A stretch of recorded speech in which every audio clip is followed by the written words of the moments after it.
Hey everybody, Eric Dorward here with Spartan Rocketry Club for completing our build of the Estes Viking. Now you'll notice since last time, I've actually gone and painted this. I wish I could show you how to do that because it's probably for this one, at least the second hardest thing you're going to have to do. Hopefully you have some spray paint available. We really don't want to brush these because it'll take forever for one thing, but whoops. But it also gives you a better coat, better, smoother finish, more aerodynamic if you spray paint it. I've primed it, so I used a can of white primer on the bottom to get rid of the lines that we drew, mostly. That didn't work super well. And then I separated the two parts. So the nose cone, I really shouldn't have painted all of it green. In the future, I would put a cuff of tape around the top, but I was kind of lazy, and it's fine. So this got painted green. The rest of the rocket body got painted yellow. Yellow is a particularly annoying color to paint with because the paint, in my experience, doesn't matter what brand, it never seems to cover very well. So it took me 3 coats to get to this color, and there were still some lines bleeding through the primer coat. And if you look really hard, you could probably see them, but they're basically covered up by now. At this point, we need to attach the recovery system, and we need to put the decals on. Let's do the recovery system first. Now, you will actually need the instructions, not to read, but you'll notice, there we go, down here, there's a little template. We've used these before. We need to cut it out, and then we're going to glue it. So let me grab my scissors. I'm going to cut this out, and I will be back momentarily. Okay, so I've cut out our little template here. Turn it the other way. Get everything else out of the way. Hopefully you've done this before. If not, it's not particularly complicated. I've managed to make a mess with the glue already. We are not going to cut this apart, so make sure you just cut the shape out. We're going to put glue in the sector that says 2. Now, I made a mess opening the glue bottle, so I would actually spray it under normal circumstances. Lay your band down in the middle, and then fold over section 1 till you get to the section, the divider there between section 1 and section 2. And then we're going to put a little bit more glue in section 3 here. You do not need much for this. In fact, that is probably way more than we possibly need. Fold over again. And see, it's squirting out the sides. Good hint that you're using too much. Squeeze it tight and hang on to it for a moment. I'm actually going to kind of clean up my gluey mess here because we really do not need anywhere near as much glue as I got coming out. Holding it together. You do not need this to actually fully dry, and in fact it would be annoying if you did, because then the paper would get crunchy and it wouldn't be soft and pliable like we'd like the paper to be. So I got the glue off my hands because my rocket is essentially finished and I really don't want to get any glue on it at this point, on the outside anyway. We're going to put a little bit more glue onto our attachment here for the shock cord. There, that's probably more than enough. I'm going to spread it out with my finger. Wipe off my finger so I'm sure that I don't, and there's some glue on that one, don't want that. Okay, now that we've got our gluey side, we are going to stick it into the rocket body. Now, the small rockets like this is going to be difficult. My finger barely fits, so, or my index finger anyway, so I'm going to use one of my smaller fingers. I'm going to kind of curl up like this, our attachment, put it in there, and I'm going to use my little finger to push it down this time. I'm going to get this at least, and the instructions say, basically put it as far in as you can. I can get to basically a knuckle and a half. So that's as far as it's going to get. I'm going to push down the piece of paper against the rocket tube. Not super hard, like I'm going to damage the thing, but hard enough so that it's flat. Because the last thing we want is to have that mount not be flat inside. And looking inside, not sure if you can see, it probably helps if I orient it the right way, which I'm not doing. There, it's pretty, oh, there we go. It's pretty flat, so that'll do. It's also far enough. It definitely needs to be far enough so the shoulder here on the nose cone can fit in without bumping into it. And so that's great. We're good. We do not need our glue anymore, so I'm going to clean up my glue mess here. And now we're going to attach the recovery system. Previously, we'd used a parachute, which is more complicated. This rocket is so light that instead of a parachute, we have a streamer. First off, though, I think I'm actually going to attach the shock cord here to the nose cone. This is a very common procedure. It's the same pretty much for every rocket. Tie yourself a few knots, thread the cord through the hook, the eyelet there, and I'm going to just tie very basic knots a couple times. Should hold it.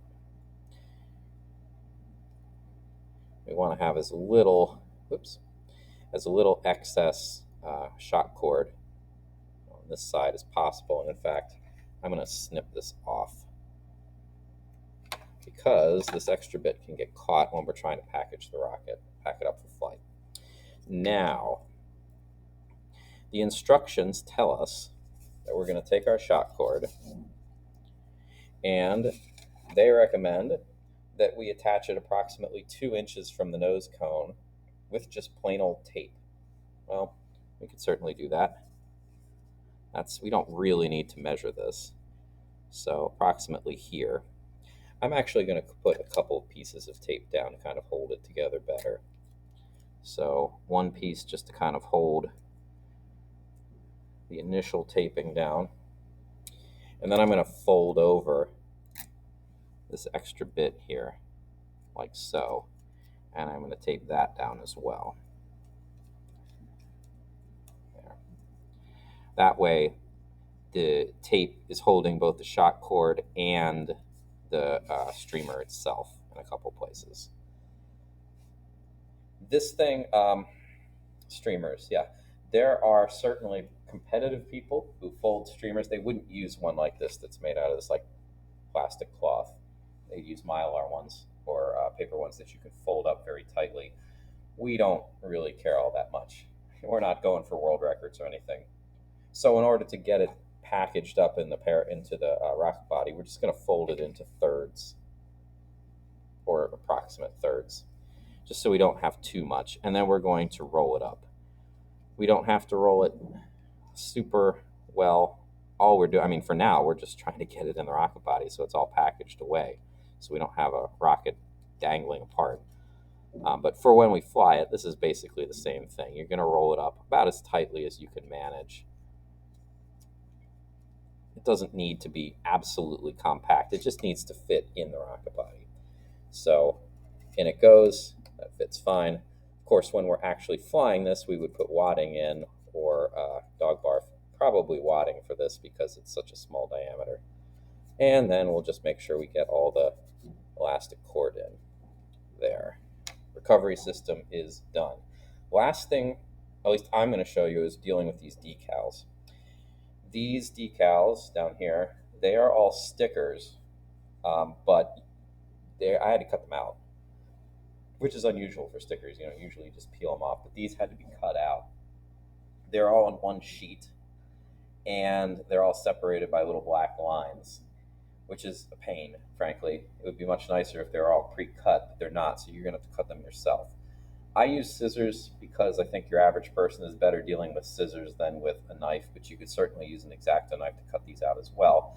And do be careful. I was careful with these to make sure I was cutting inside the black lines so there aren't any black dots on the outside, because we will see them and we really don't want to. So let's start applying them. Where do they go? Well, the instructions actually show a little picture. A little picture here.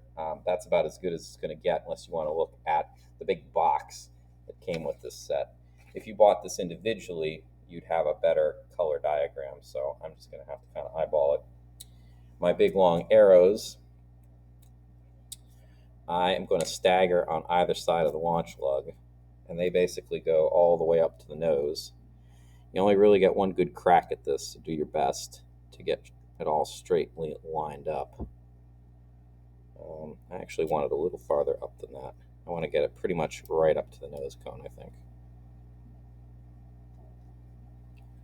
Well, too far. Yeah, like I said, you only get one shot at this. Well, apparently I get three. I didn't really get much of the sticker on, so it should hold pretty well. That looks pretty good. And it's not very straight. Yeah. Well, I'm probably kind of running into the lifespan of, whoops, how often I can stick this sticker on at this point. But, you know, it's not the end of the world if you don't get it quite right the first try. It's also not the end of the world if you never get it really quite right. It's just a rocket after all. We want it to look good, but we do the best we can. Okay, other sticker. And these are, of course, difficult to get off sometimes. It would be nice for them to be kind of starting at the same point. Well, we'll do our best, because I'm not actually going to take the time to like measure to make sure this decal goes on super accurately. I could probably go on a little closer to the nose. Maybe like that. That's probably pretty good. All right, so those are probably the most difficult ones. There are a bunch of little decals that say like Viking on it. Good luck with them. Tiny little Estes ones. These ones go on the fins. Depending on how many fins you put on, you can put them wherever you want. Obviously, you want them to fit flush like this, out here on the fins. So they go like this. Don't get them on the wrong side. And these little square guys go around the launch lug. I don't think there's a whole lot of value in me actually showing that to you, so I'm not going to waste your time. If you want, the last step after you put the decals on is to give it a clear coat with clear spray paint. For these decals, I'm not sure if I'm going to bother with that. There's another kind on more complicated Estes kits called water slides, which you, as the name implies, use water to slide them off. Those ones are incredibly thin and they're fragile. And putting that extra clear coat on protects them, makes it nicer. Plus, you can use clear, shiny paint to make it shiny if you want to. Mine's already gloss, so it wouldn't make much of a difference. I think I probably will clear coat this in the long run because the fins are made out of paper, and it would be nice to protect them in case like we're launching and it's a little damp out in the morning or something like that. But it's certainly not going to improve the quality of the rocket in any fashion, and you never know. I mean, it might not react too well with the stickers sometimes. You just want good paint. All right, so that basically takes care of this thing. This thing is good to fly. The only thing that's really worth mentioning is, remember, there's no retaining system on this at all.